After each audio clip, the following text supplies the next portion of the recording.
챕터 1 단말기기 합격을 다지는 예상 문제를 시작하도록 하겠습니다. 문제 1번. 다음 중 사용자 측에서 데이터의 송신이나 수신으로 사용되는 장비로 데이터를 발생시키는 역할을 하는 장치는 보기 1번 DCE, 2번 DTE, 3번 DDU, 4번 DID.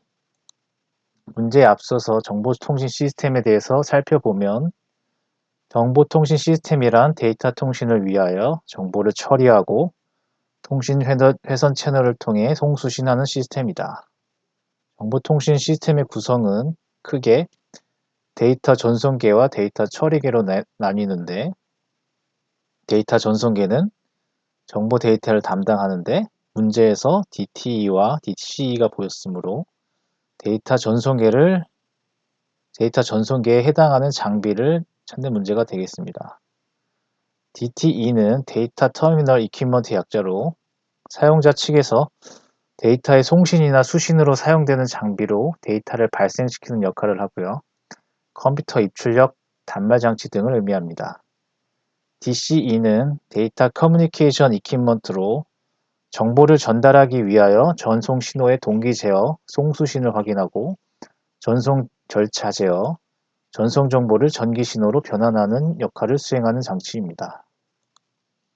데이터 처리계는 정보의 가공, 처리, 저장 기능을 담당합니다. 컴퓨터 하드웨어와 컴퓨터의 소프트웨어가 해당되는데, 컴퓨터 하드웨어는 중앙처리장치 CPU나 보조기억장치, 입출력 장치 같은 주변 장치 등을 의미하고, 컴퓨터 소프트웨어는 OS 운영체제나 통신 제어 프로그램, 응용 소프트웨어 등을 의미합니다.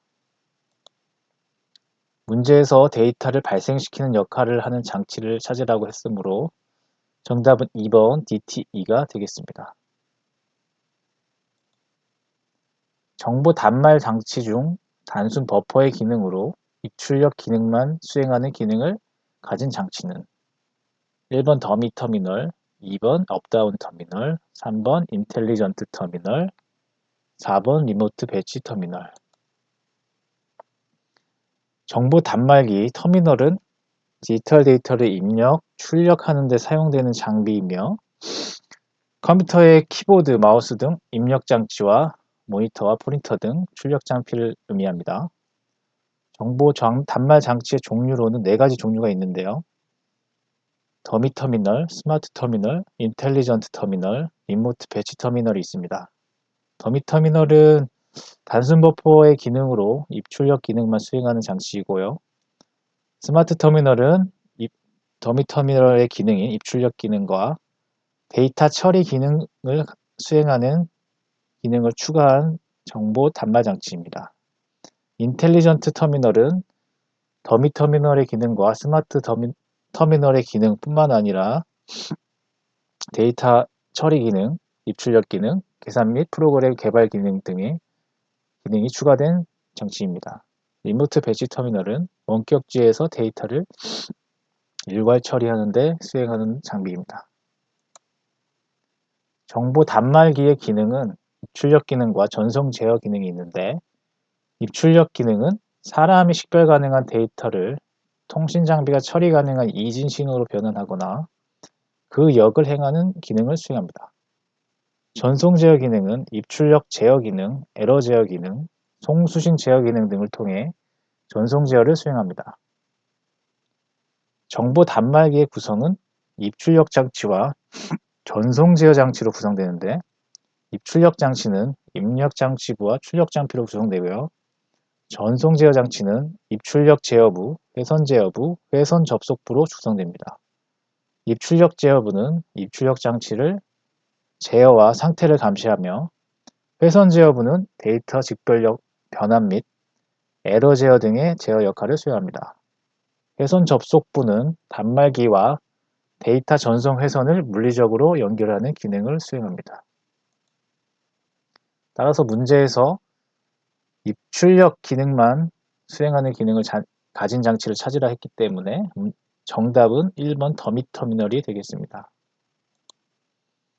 문제 3번. 다음 중 모뎀의 괴한 시험. 루프백 테스트 기능과 관련된 것이 아닌 것은 보기 1번 모뎀의 패턴 발생기와 내부 회로의 진단 테스터 2번 자국 내 모뎀의 진단 및 통신 회선의 고장의 진단 3번 전송 속도의 향상과 패킷의 내용을 확인 4번 상대편 모뎀의 시험인 리모트 루프백 테스트도 가능.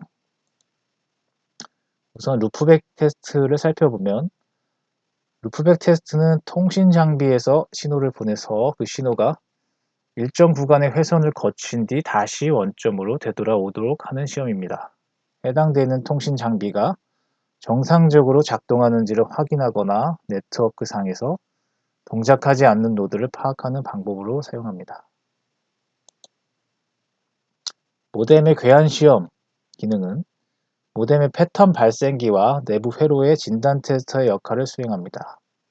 그리고 자국 내 모뎀의 진단 및 통신 회선의 고장의 진단을 수행하고 상대편 모뎀의 시험인 리모트 루프백 테스트도 가능합니다. 하지만 괴한 시험은 선로와 장비 상태를 테스트하고 전송 속도 테스트와는 무관한 특징을 가지고 있습니다. 따라서 문제에서 보기 3번은 전송 속도 향상과 패킷의 내용을 확인한다고 했으므로 모뎀의 괴한 시험 기능과 관련된 것이 아닙니다. 따라서 정답은 3번입니다. 문제 4번 다음 중 모뎀의 설명으로 옳은 것은 보기 1번 데이터 전송에서 송신 정보를 전기적 형태로 변환하여 채널로 전송하고 수신 시에는 전송받은 전기적 신호를 정보로 복원한다. 보기 2번 데이터 신호를 송신 측에서는 디지털 신호로 아날로그로 변조하고 수신 측에서 아날로그 신호를 디지털로 복조하는 장비이다. 보기 3번 가입자 측 장비로 컴퓨터 등 데이터 장비의 비트열 신호를 장거리 전송에 맞게 변환, 전송하는 장비이다. 보기 4번 국축 장비로 T1, E1과 같은 트렁크 라인을 그대로 수행할 수 있는 데이터 통신 전용 장비이다. 네, 모뎀은 모듈레이터 디모듈레이터의 약자로 데이터 신호를 송신 측에서는 디지털 신호를 아날로그로 변조하고 수신 측에서는 아날로그 신호를 디지털로 복조하는 장비입니다. DSU와 모뎀의 차이점은 송신 측에서부터 수신 측까지 전 구간에 디지털 신호를 적용하는 것이 DSU고 DSU와 DSU 사이에는 디지털 신호로 전송하게 되겠습니다. 모뎀 같은 경우에는 송신 단말과 그리고 모뎀 사이의 구간에서는 아날로그 신호로 변조해서 복조하는 수신 측에서 복조하는 방식으로 적용이 되기 때문에 DSU와 모뎀의 차이점을 알아두면 좋겠습니다. 보기에서 데이터 전송에서 송신 정보를 전기적 형태의 신호로 변환하여 채널로 전송하고 수신 시에는 전송받은 전기적 신호를 정보로 복원하는 장치는 DC에 대한 설명이 되겠습니다. 가입자 측 장비로 컴퓨터 등 데이터 장비의 비트열 신호를 장거리 전송에 맞게 전송하는 장비는 DSU, 디지털 서비스 유닛에 대한 설명이고 국축 장비로 T1, E1과 같은 트렁크 라인을 그대로 수행할 수 있는 데이터 통신 전용 장비는 CSU, 채널 서비스 유닛에 대한 설명이었습니다. 따라서 정답은 2번, 데이터 신호를 송신 측에서는 디지털 신호를 아날로그로 변조하고 수신 측에서는 아날로그 신호를 디지털로 복조하는 장비이다가 정답이 되겠습니다. 문제 5번 다음 중 광가입자망 구성 요소가 아닌 것은 1번 OLT, 2번 OTT, 3번 ONU, 4번 ONT. 광가입자 구성은 광대역 멀티 서비스 제공을 위해서 서비스 사업자와 가입자 구간의 광통신을 이용하여 FTTH, FTTC, FTTB 등의 방식으로 구성하는 통신망 기술입니다. FTTH는 Fiber to Home으로 국사에서 OLT까지 가입자 댁 내 506까지 광 케이블로 연결하는 방식이고 FTTC는 5W 커브로 국사에서 OLT까지 가입자 집중지역 ONU까지 광 케이블로 연결하는 연결 방식입니다. FTTB는 5W 빌딩으로 국사에서 OLT에서 가입자 빌딩 ONU까지 광 케이블로 연결하는 방식이고, 이러한 광 가입자만 구성할 때는 회선과 용량, 경제성을 고려해서 구축을 하는 것이 중요하게 되겠습니다. 광 가입자만 구성 장비로는 OLT, RT, ONU, ONT 장비로 구성되어 있습니다. OLT는 국사나 헤드엔드에 위치하여 광신호를 전송하는 기능을 가지고 가입자 광신호를 국사 측에서 종단하는 기능을 수행합니다. RT는 리모트 터미널의 약자로 주로 아파트 관리 사무소에서 적용이 되고, 전원이 필요 없는 수동형 광 분배기, 폰 방식에서 사용을 하고 있습니다. 입력된 광신호의 파장을 분리해서 전송하는 기능을 담당하고요. ONU는 가입자 단말과 연결하는 변환 장치로 가입자 밀집 지역의 분계점에 설치하는 장비입니다. ONT는 가입자나 사업자 분해로 포설이 돼서 최종적으로 설치되는 장치입니다. PC와 TV 등으로 연결하여 사용하고 있습니다. 광 가입자망의 구성도입니다. 광 가입자망은 코어 네트워크에서 OLT까지 광으로 전송이 되고, 리모트 노드에서 광신호가 분기가 되어 ONT나 ONU로 전달되는 시스템입니다. 가입자 인터넷 회선 서비스 구성 방법으로 광신호 분기, 결합기 등이 별도의 전원 공급이 필요 없는 수동 부품으로만 회선을 구성하는 방식을 폰 방식이라고 합니다. 따라서 정답은 2번 OTT가 광 가입자만 구성 요소가 아닌 것이 되겠습니다. 다음 문제입니다. 다음 중 가입자만 기술인 A온 기술에 대한 특징으로 틀린 것은 1번 능동소자를 가입자 지역 내에 설치하여 스위칭 기능을 수행한다. 2번 저렴하게 구축이 가능하다. 3번 포인트 투 포인트 방식으로 적용된다. 4번 장애 발생 시에 즉각 조치가 가능하여 유지 보수성이 좋다. 폰 기술과 A온 기술의 비교를 살펴보도록 하겠습니다. 폰 기술은 수동 광소자를 사용하는 특징을 가지고 있고, 구축 비용은 초기 비용이 높은 특징을 가지고 있습니다. 주 연결 방식은 포인트 투 멀티 포인트 방식이고, 주로 아파트에 사용되고요. 기타 특징으로는 FTTH 서비스에 적합한 특징을 가지고 있습니다. A온 기술은 능동 소자를 사용하고, 즉 이더넷 스위치를 사용하는 특징을 가지고 있고, 구축 비용은 저렴합니다. 주 연결 방식으로는 포인트 투 포인트 방식으로 사용을 하고 있습니다. 폰 방식이 적용이 어려운 곳에 주로 적용되고 있고, 주택 등에 적용되고 있습니다.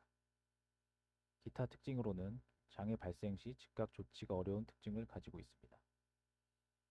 따라서 정답은 문제 7번 2400bps 속도를 갖는 4채널을 다중화한다면 다중화 속도는 최소 얼마인가?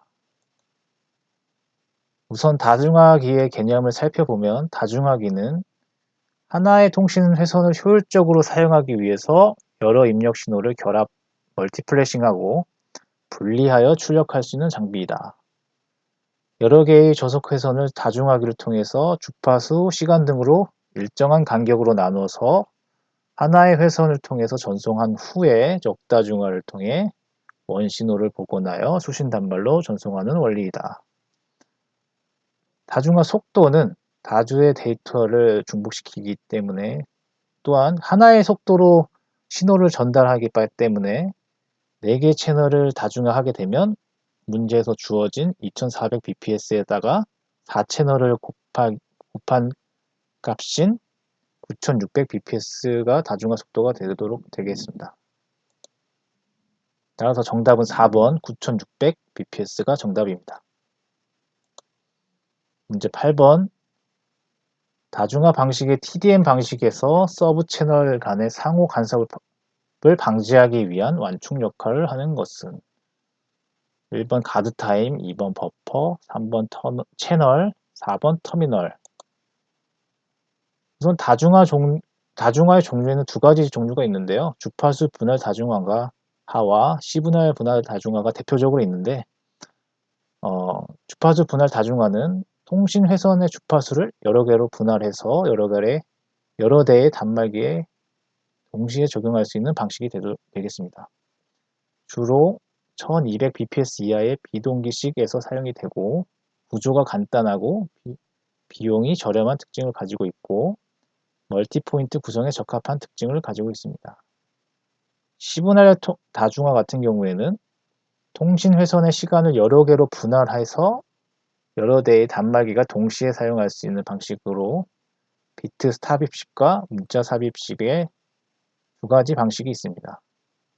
동기 및 비동기식의 데이터를 다중화하는 데 주로 사용하고 각 부채널은 고속의 채널을 실제로 분배된 시간을 이용하게 되겠습니다. FDM 방식과 다르게 시분할 다중화 TDM 같은 경우는 포인트 투 포인트 시스템입니다.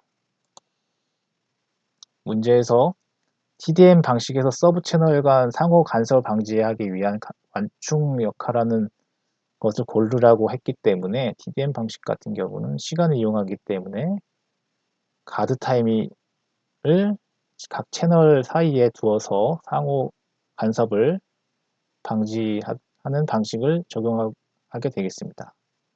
FDM 같은 경우는 가드밴드를 두어서 각 채널 간의 충돌을 방지하는 데 사용하고 있습니다. 따라서 정답은 1번 가드 타임이 되겠습니다. 문제 9번입니다. 통신 속도를 달리하는 전송 회선과 단말기를 접속하기 위한 방식으로 회선을 정적으로 할당하는 방식을 무엇이라 하는가? 1번 집중하기, 2번 다중하기, 3번 변조기, 4번 부호기. 우선 집중하기와 다중하기를 차이를 살펴보면 회선 사용 방식 같은 경우는 다중하기는 통신 회선을 정적으로 배분하고 집중하기는 동적으로 배분하는 특징을 가지고 있습니다. 회선 공유 방식은 다중하기는 공유 회선을 규칙적으로 공유하고 집중하기는 독점적으로 공유 회선을 가져가고 있습니다. 구조는 다중하기는 구성이 간단하고 집중하기는 구성이 다중하기에 비해서 복잡한 특징을 가지고 있고 대역폭은 다중하기에서는 동일, 집중하기에서는 모두 상이한 특징을 가지고 있습니다.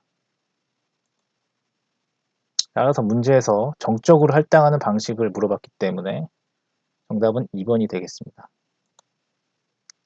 문제 10번 입력 회선이 14개인 집중하기에서 출력 회선을 몇 개까지 설계할 수 있는가? 집중하기는 통신 속도를 달리하는 전송 회선과 단말기를 접속하기 위한 방식으로 실제로 전송할 데이터가 있는 단말기에만 채널을 동적으로 할당하는 장비입니다. 집중하기의 특징으로는 M개의 입력 회선을 N개의 출력 회선으로 집중하는 장비이기 때문에 이런 특징을 가지고 있고요. 집중하기의 구성 요소로는 단일 회선 제어기, 다수 선로 제어기가 있고 패킷 집중화 방식과 회선 교환 집중화 방식이 있습니다. 또한 부채널의 전송 속도의 합은 링크 채널의 전송 속도보다 크거나 같다. 입력 회선 N개가 출력 회선 M개보다 같거나 같다. 라는 특징을 가지고 있습니다. 그렇기 때문에 문제에서 출력 회선은 14개보다 같거나 작아야 하므로 최대한 14개까지만 설계할 수가 있습니다. 따라서 정답은 4번 14개가 되겠습니다. 문제 11번입니다. 다음 중 기저대역 전송 방식을 사용하는 통신 시스템은 무엇인가? 1번 이더넷, 랜, 2번 ADSL 기반 인터넷, 3번 케이블 TV 방송망, 4번 FM 라디오 방송 시스템. 베이스밴드 전송, 기저대역 전송. 이더넷은 기저대역 전송의 대표적인 예로 디지털 신호를 변조하지 않고 UTP 등의 매체에 직접 보내는 방식이다. 하나의 채널에 NRG나 맨체스터 보호와 같은 디지털 펄스를 사용하고 10 베이스 T와 같이 이름의 베이스가 포함된 이더넷 표준에서 알 수 있듯이 기저대역으로 동작하고 있습니다. 오답 피하기를 보겠습니다. ADSL은 전화선에서 음성 대역 외에 고주파 대역을 이용하여 디지털 데이터를 실어 보내는 광대역 전송 방식입니다. 케이블 TV 방송망은 동축 케이블 하나에서 여러 채널 신호를 주파수 분할 다중화로 실어 보내는 광대역 전송 방식이고, FM 라디오 방송은 오디오 신호 주파수를 변조하여 무선 주파수 대역에 실어 보내는 전형적인 광대역 아날로그 전송 사례입니다. 따라서 정답은 1번 이더넷 랜 방식이고요. 나머지는 오답이 되겠습니다. 문제 12번. 다음 중 광대역 전송의 방식의 특징으로 옳은 것은 무엇인가? 전송 신호로 디지털 펄스를 직접 사용한다. 2번. QAM이나 PSK 등의 변조 기술을 사용한다. 3번. 전송 매체의 단일 채널만 전달할 수 있다. 4번. 전송 거리가 짧아 중계기 없이는 장거리 전송이 어렵다. 광대역 전송은 QAM, PSK, OFDM과 같은 변조 기술을 적용해서 아날로그 반송파를 실어서 데이터를 전송한다. 이러한 변조 방식을 통해서 하나의 매체에 여러 주파수 채널을 실어 보내거나 장거리 전송 특성을 향상시킬 수 있는 특징을 가지고 있습니다. 오답 피해기를 보겠습니다. 디지털 펄스 신호를 그대로 보내는 방식과 한 매체당 하나의 채널만 사용하는 것, 그리고 장거리 전송이 어려워 중계기가 필요한 방식은 모두 기저대역 방식의 특징이 되겠습니다. 따라서 2번. QAM이나 PSK 등의 변조 기술을 사용한다. 나머지 보기는 오답이 되겠습니다. 문제 13번. 전화 음성 신호와 디지털 데이터를 하나의 전화선에서 동시에 전송하려 할 때 가장 적합한 전송 방식은 무엇인가? 우선 ADSL 개념을 확인하고 가겠습니다. ADSL은 전화선의 낮은 주파수 대역은 음성 통화에 사용하고 높은 주파수 대역을 디지털 데이터에 할당하여 동시에 전송하는 방식입니다. 분리해서 전송하는 방식이죠. 실제로 이 ADSL 기술이 광대역 전송 방식을 사용하고 필터를 통해서 음성 주파수와 데이터 주파수를 분리하여 충돌 없이 동시에 전송하는 시스템입니다. 음성 신호를 디지털로 변환하여 기저 대역으로 함께 보내는 경우 기존의 아날로그 전화 서비스를 포기하고 모든 신호를 데이터화해야 합니다. 음성 신호와 데이터 신호를 하나의 디지털 스트림으로 묶어서 키분할 다분화 방식으로 전송하려면 우선 음성 신호를 디지털로 표본화해야 합니다. 그리고 마지막으로 음성과 데이터를 각각 다른 회선으로 보내는 것은 한 회선에서 두 신호를 동시에 전송하려는 상황에 대한 해결이 아니며 별도의 추가 회선을 필요로 하고 있습니다. 따라서 정답은 2번 전화 신호용 저주파 대역과 데이터용 고주파 대역으로 주파수를 분할하여 전송한다가 정답이 되겠습니다.